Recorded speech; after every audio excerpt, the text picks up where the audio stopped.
As a known sprint hater, I can't believe I'm saying this. That sprint was the most fun I've had watching these in a minute. And qualifying afterwards set up a race with too many unknowns to not be exciting. Let's talk about how we got there and what you need to watch out for on Sunday. Let's start with the sprint because it was actually a lot of fun. Lewis launched off the line and was leading within the first few corners, which tells you everything you need to know about where Ferrari is right now.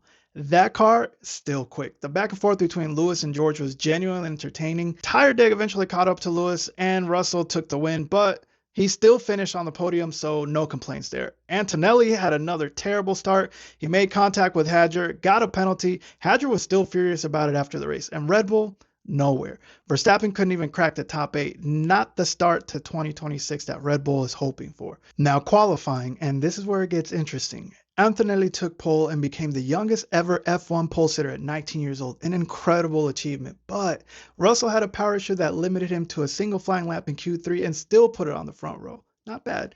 Lewis will start P3 on the clean side of the track, and I fully expect him to make a move before we even get to turn 1. Ferrari locking out P3 and 4 ahead of the McLarens is a statement. Gasly outqualified both the Red Bulls, which tells you everything you need to know about where their car is right now. Behrman ahead of Ocon. Keep an eye on that because Ocon cannot afford to keep getting beaten by his teammate, and Williams, unfortunately, still struggling.